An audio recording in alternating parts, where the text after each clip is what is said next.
We are live back here at the Aggie Pridecast here on the campus of North Carolina A&T State University. The Aggies have a jam-packed schedule coming up, and one of those teams that are going to start play this month is the North Carolina A&T softball team, and they are excited about the upcoming season.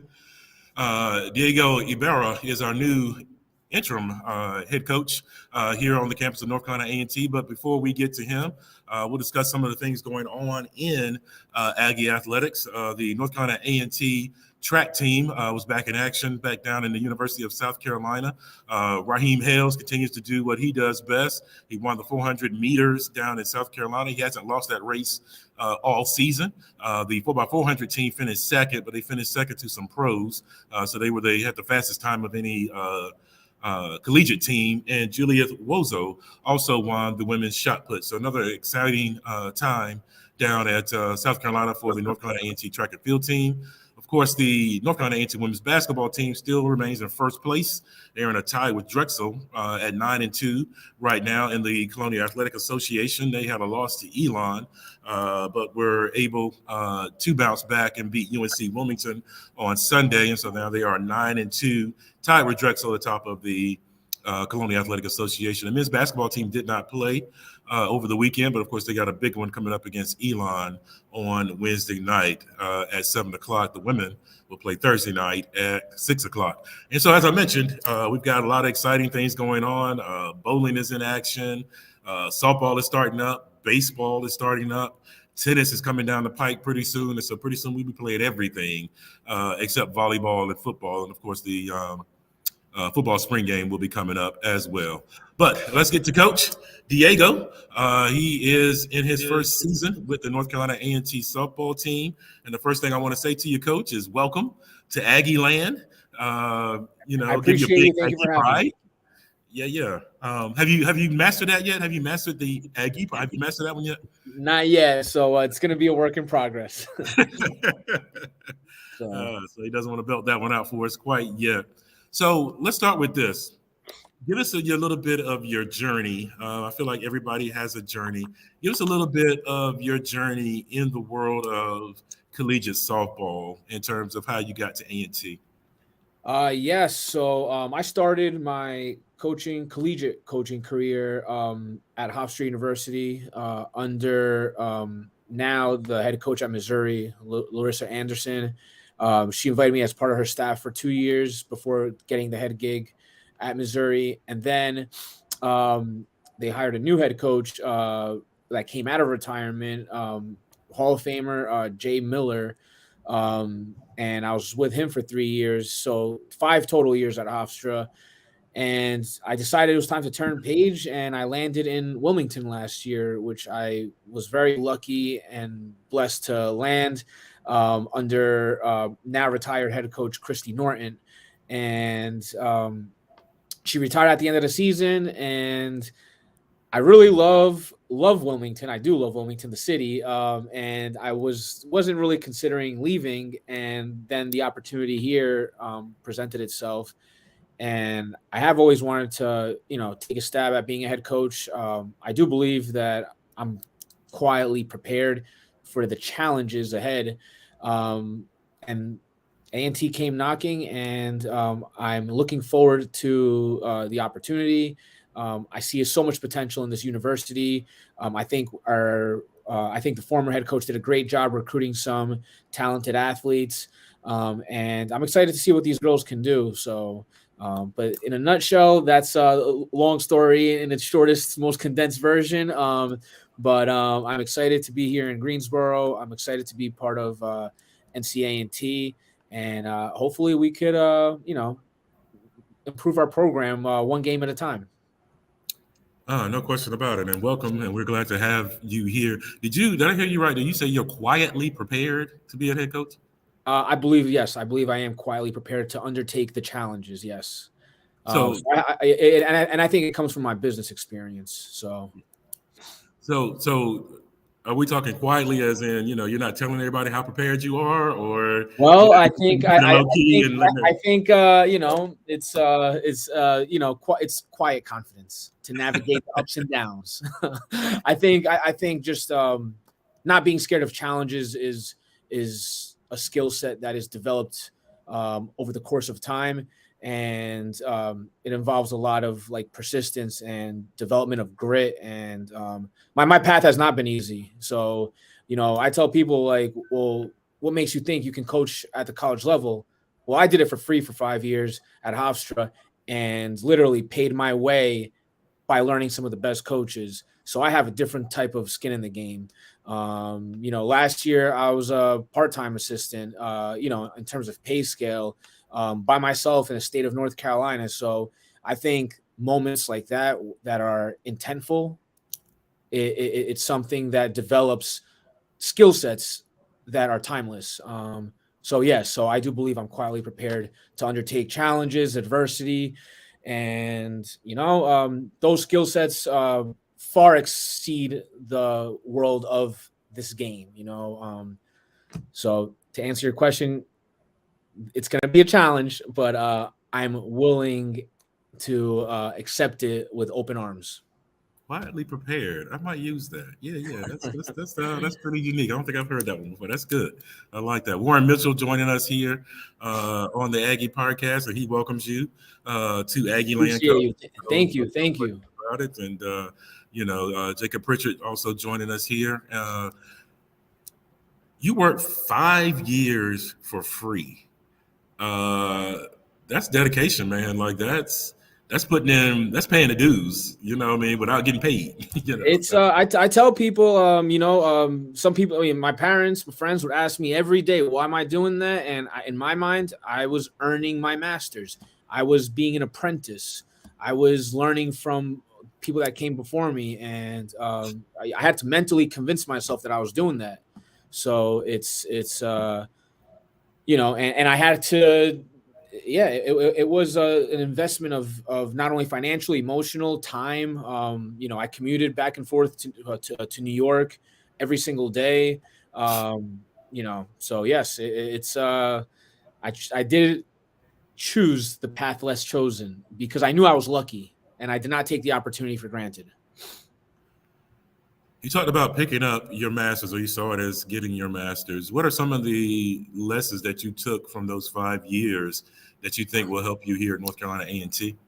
I was very fortunate to be under two very different coaches in terms of, first, their philosophies. Jay came out of retirement. He's one of the all-time winningest coaches in history, and he's a Hall of Famer.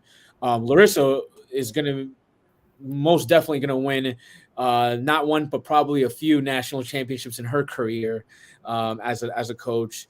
And just to see from someone on the rise up that has also been around a while, and see someone on the polar opposite side of the spectrum.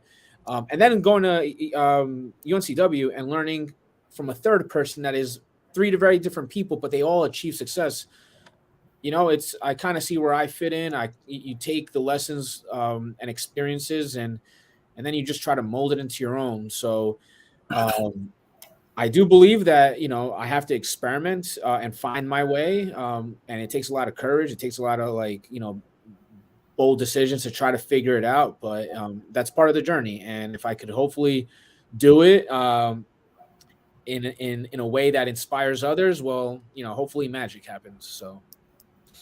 Certainly looking for magic this season. The Aggies are scheduled to kick off their 2023 season on February 10th against Youngstown State. Norfolk State will also be in that tournament. And, we have to do our non-rain dance to make sure it doesn't rain. But it's right now it's a 90% chance. So we're still up in the air about the whole Friday afternoon. But how excited are the young ladies about getting started? I think we're all excited. I think we're all anxious. I think they just need to start playing some games. So it's, I just want to see how these girls compete, against other teams. And I started in mid-October, so it was very difficult for me to see I got a chance to see him play a few games. Our last fall game, I think we played our best game, and it was against Campbell. So I know these girls can improve very quickly. But it's an exciting group of girls. They are athletic. They're gritty. We just have to make sure that we stay level-headed. And when things get tough, we come back even stronger. And I think how we respond is going to make a big it's going to influence how we perform this year. No question, no question. Now, I'm coming and I got this slow drawl, and so you don't sound like me. You talk a little faster than I do. So I'm thinking you might be New York, Jersey, Yep. Yeah, I'm Jersey born and bred, Jersey, all the way through, right across from New York City. 201 area code. So 201. That's a shout out to 201, no doubt about it. That's right. So what part of Jersey? Bergen County. So I grew up in a small town of Little Ferry. Then that's where I grew up as a kid. And right now my parents live in Emerson, right by Paramus, where all the malls are. So, yeah, 15 minutes across from New York City. Oh, wow. Okay. So how many? So I hear people say that, but when I ask them, they say they rarely crossed over into New York City. They kind of stayed within that Jersey area. Is that your story, or how often did you cross the line? I've gone into the city more and more so in the past few years before moving to North Carolina. But the older I got, New York City was calling my name. I spent several years in New York City tech circles. But when I was younger, I didn't go in as much. And as I got older, I was like, you know what? This is really a cool place. I never thought I'd leave. And now I don't think I'll ever go back. So I love the state of North Carolina. I really do. So. Yeah. So I'm going to ask you about North Carolina in a minute. But what was it like growing up in Jersey for you? What were some of the things you did as a kid? What were some of the foods that you guys enjoyed? What was it like growing up for you, in Jersey? I'm sure it's a very fast-paced environment up there.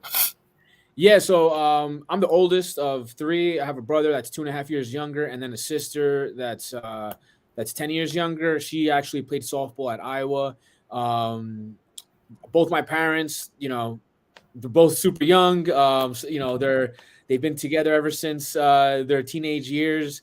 We are a very blue collar family. My dad owns a window cleaning company, and my mother actually works as a food scientist for Unilever, which she's been working with Unilever for, I think, 2 decades now, and slowly rose up and earned her degree.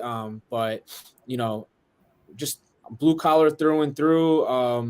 Worked with my dad for many years, which was our family business. We come from a family of people that have their own businesses. So it's just one of those things where I've learned to appreciate the daily grind and the lessons learned from just the entrepreneurial world and all of that. And went to college, double majored in management marketing, and started dabbling in having my own businesses, and just really enjoyed the challenge. But coaching has been a dream of mine since I was 10 years old, probably since my sister was born, because me and my brother decided to just coach her. We started coaching her since she was born, and then as she got older, we coached her along the way. Me and my brother coached together for the longest. And she went off to college. I stayed with it. And then I got very lucky where opportunities opened up. And I never looked back, and I said to myself, if I can make this dream a reality, why not give it a shot, coaching is a joy of mine. It's the one area of my life where, I truly just love the game and love molding these student athletes into who they can be.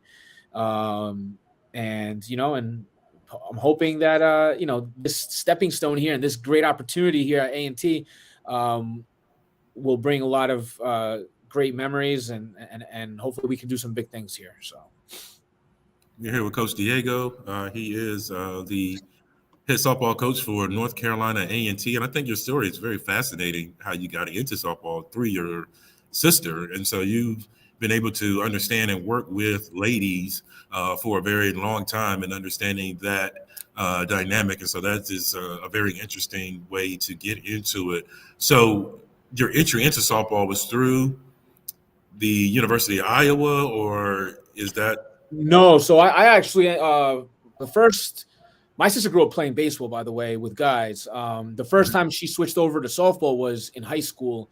So she played at Immaculate Heart Academy, which they're the most prestigious softball program in the state of New Jersey. And when she made the switch over, the late, rest in peace, the late coach Anthony Lareza invited me as part of his staff. That was the first time I ever actually coached females, and I remember like it was yesterday. I was coaching them just the way I coached the boys, because that's all I knew, and I realized that coaching girls is very different.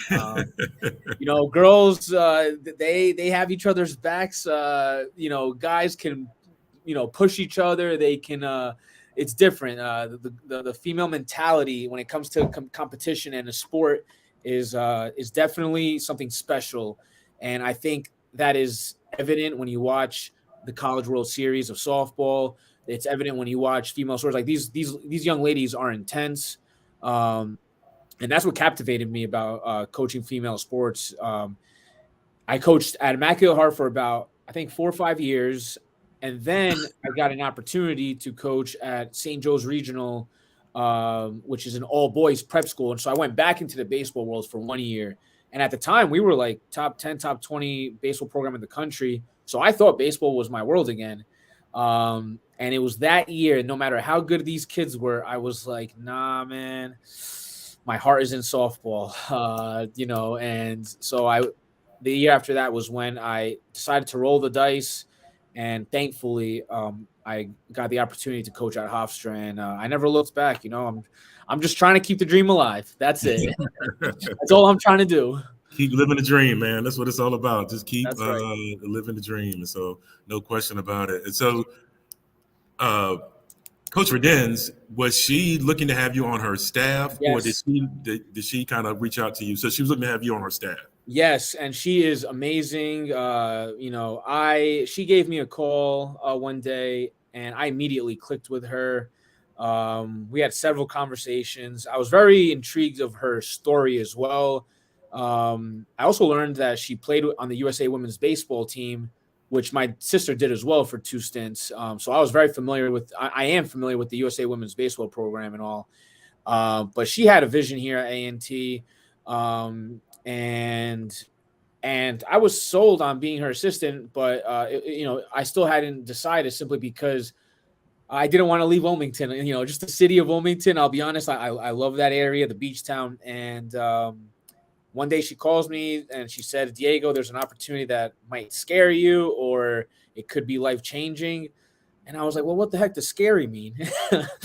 So she told me that she had to step away from the game, and which was unfortunate. And she asked that if I would be interested in possibly considering it, and if so, that the athletic director would be speaking to me. And at that point, that kind of changed everything, because I was almost set on staying in the Wilmington area, but it was an opportunity that was just too big for me to pass up. And but I hope that I can honor her vision in terms of the players she recruited, and hoping that I can just add to it, because she had this vision for many years, and she recruited some great players, and I'm just trying to add my little dose to it.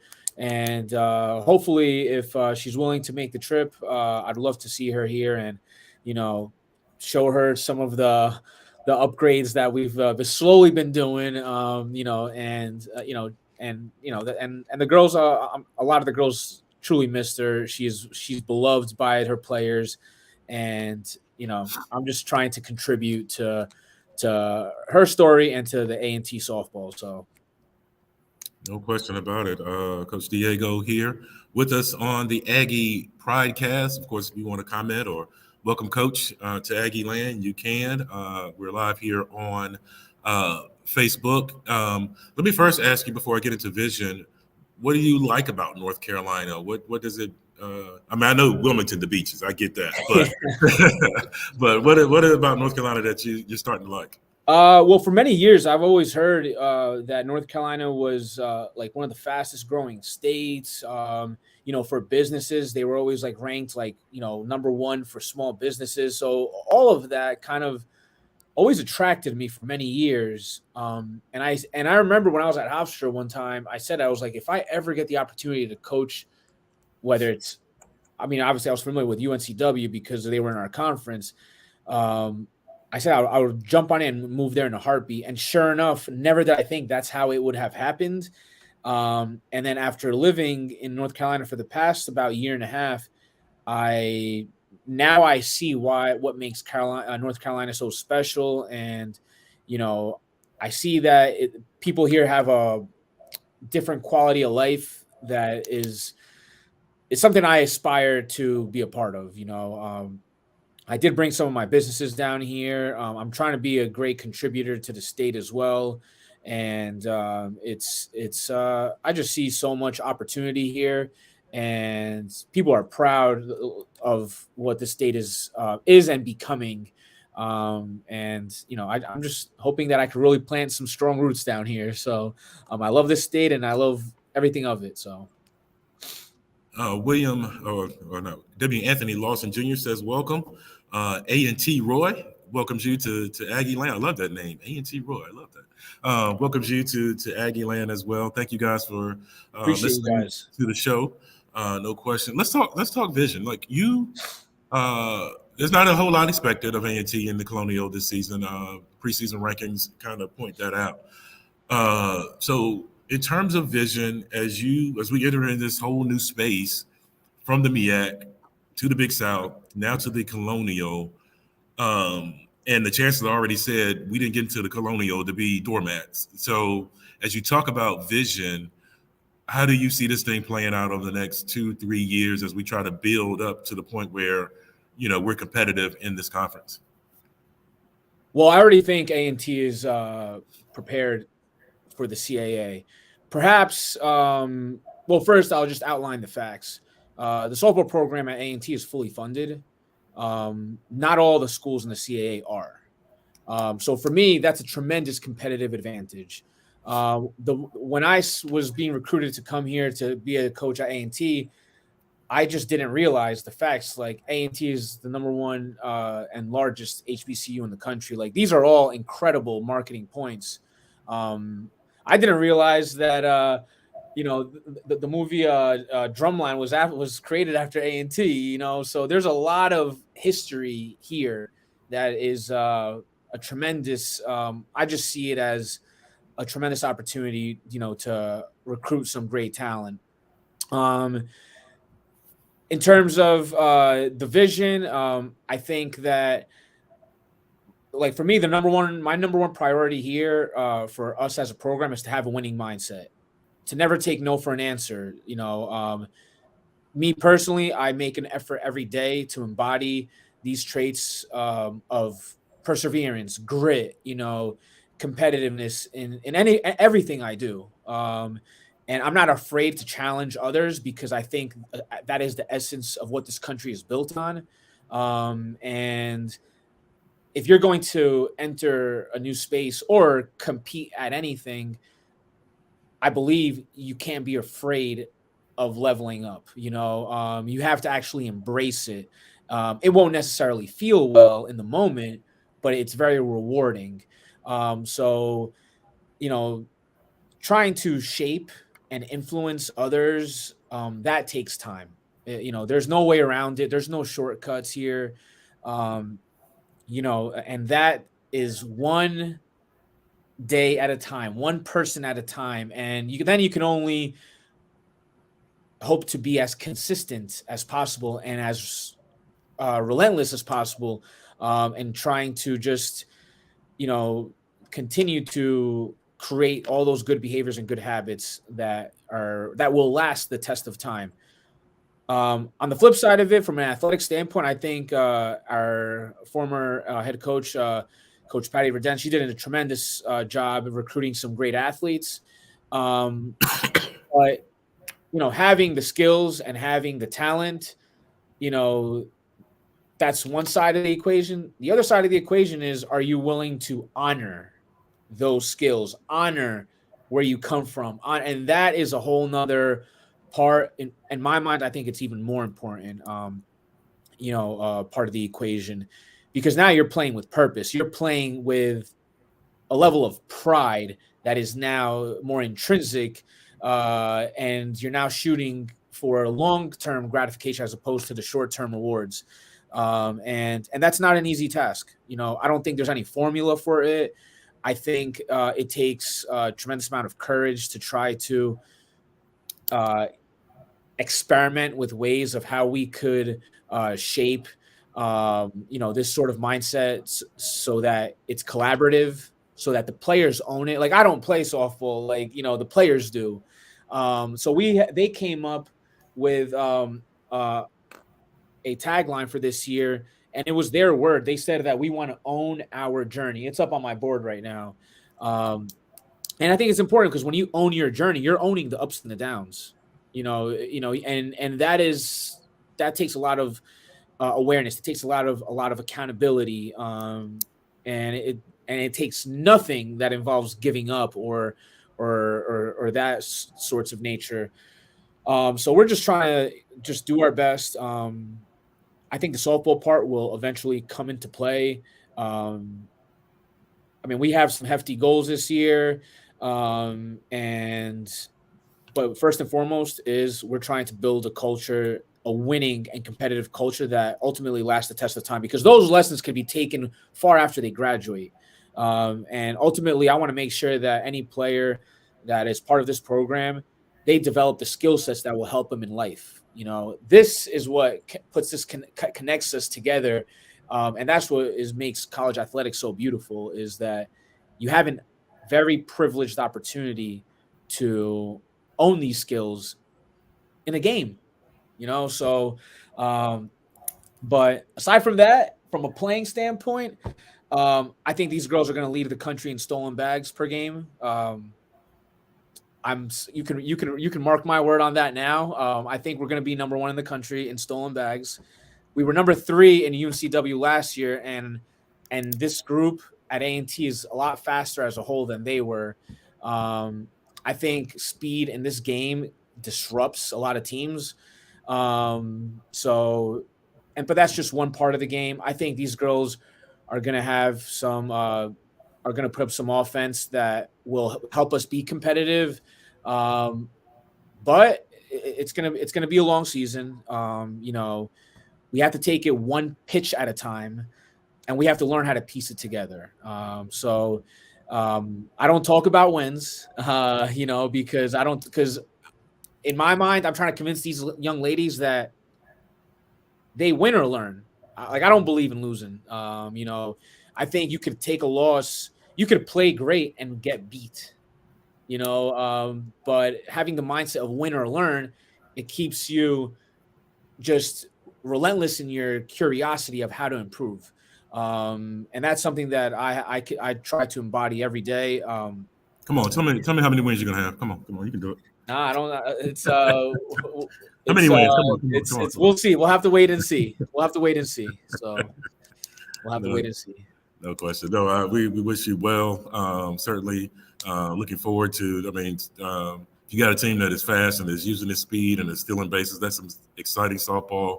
And I tell you, when the weather warms up, the Lady Aggie softball complex is a great environment to watch a softball game, and just to kind of hang out. And we get a lot of student athletes that come down, and after they work out, they'll come down and watch the softball team play. And it just becomes a great environment for softball. It's just a beautiful place, especially when the weather is warm, to watch a softball game. And so come on down and support them, no question about it. And they put together a pretty nice team. How well have you gotten to know the team, in terms of being able to kind of determine how strong you are on pitching and hitting, those type of things? Every day we learn new things. I think our biggest asset right now is going to be our speed, and we have a group of we have a great group of hitters. I think top down for the most part, the whole team can hit. The question is, can they become disciplined enough to attack their pitch? Um, but I have been very impressed with the amount of athletes we have. So, it's going to be interesting. It's going to be exciting. Um, and I can only promise one thing, and that's our daily effort to improve. And hopefully we have something nice at the end of the season. But the most important thing is just progress over perfection. And being relentless at it day in and day out.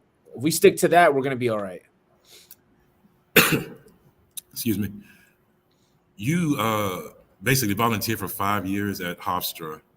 Now you are going into, hopefully this week, you'll be a head coach and coach a team, a collegiate Division I team for the first time. Has that sunk into you yet? Like that Uh, has it played in your mind yet? Not really. I'm sure maybe I don't know, maybe the day right before or something, it might hit me. But it's well, now that you mention it, it is a little. Sorry.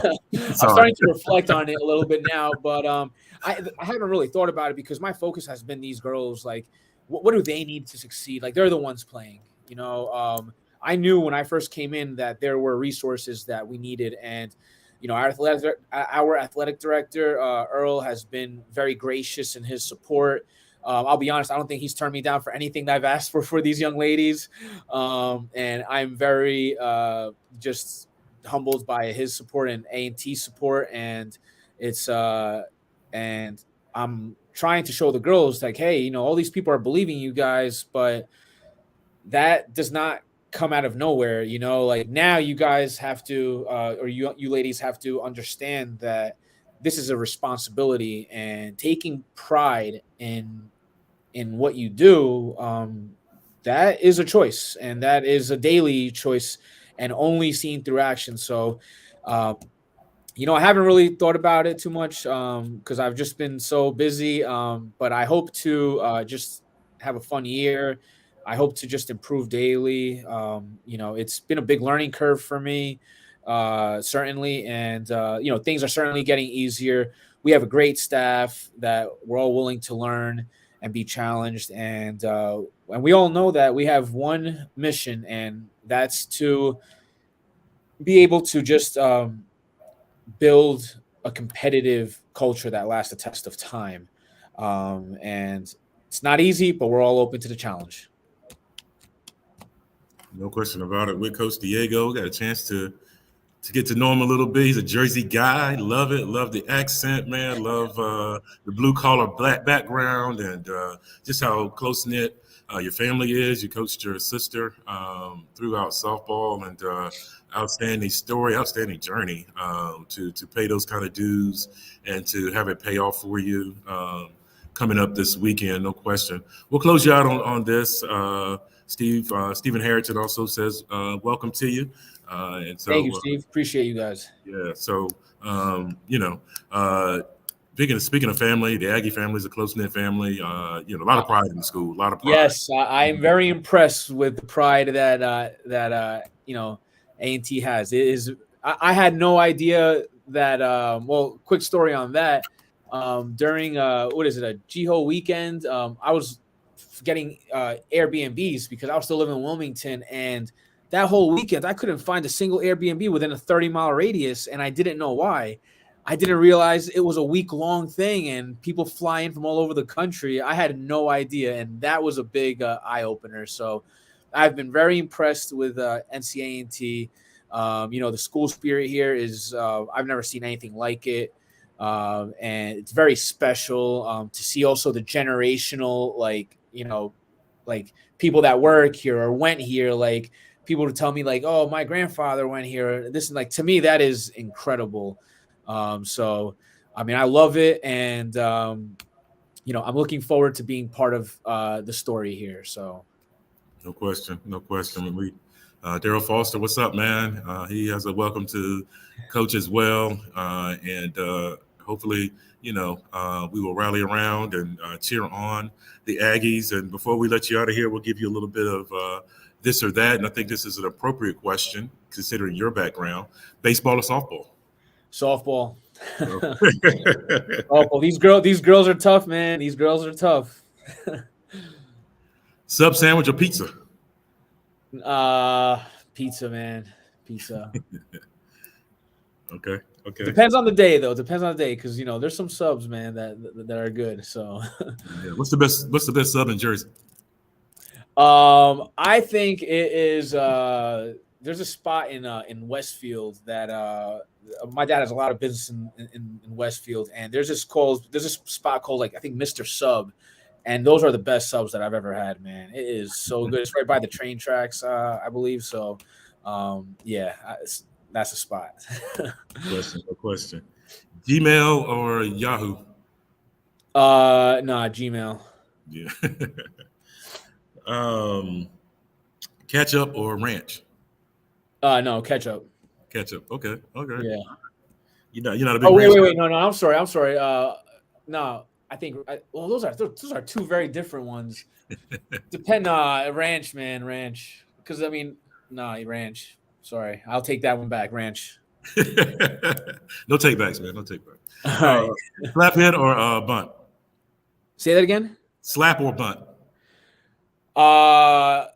It depends. Depends on the situation. Spoken like a true coach. I like to compete. So I play chess. Not checkers. I'm thinking that's a slap, man. I don't know. It depends, man. You could really. It all depends on the situation, the opponent. So they're both lethal if used properly. What do you prefer, a funny story or a one-liner? I think there's a time and place for both. I love stories, and sometimes you got one-liners that are, that are can show a lot of wisdom, whatever. So I like both. I think there's a coffee machine in your background there, so I might know the answer. Of course, man. I realize that not a lot of people here at A&T drink coffee, but I'm Colombian, man. So I've been drinking coffee since I was a baby, so I need my coffee.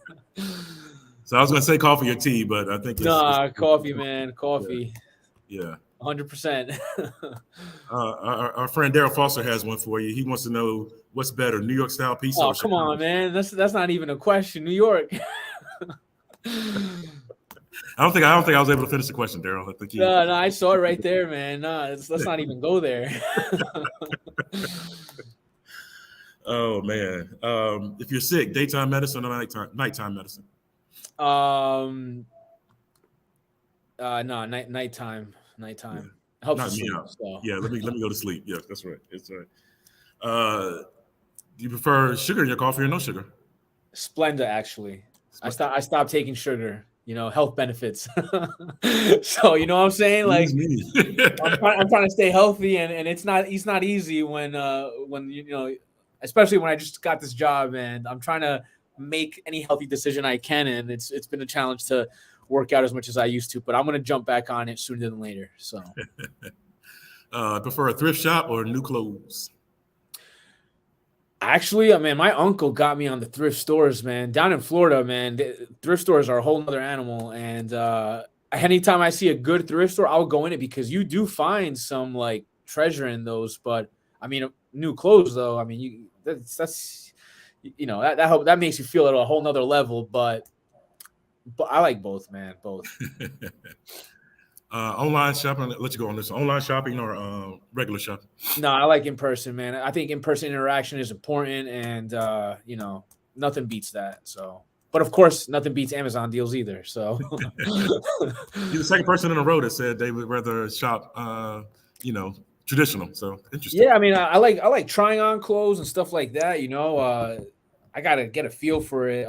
But for some things, online is better. So.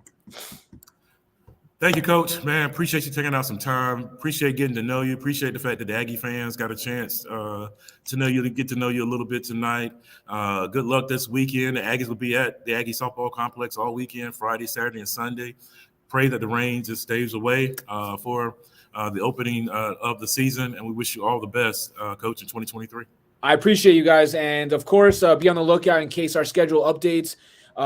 We invite all former alumni to come, so I can get a chance to introduce myself. You guys can get a chance to meet the team, and we look forward to a great season filled with a lot of support. So I appreciate NCANT, and looking forward to see you there. Aggie Pride. See you guys next time. All right, take care, everyone. Thank you for joining. Thank you.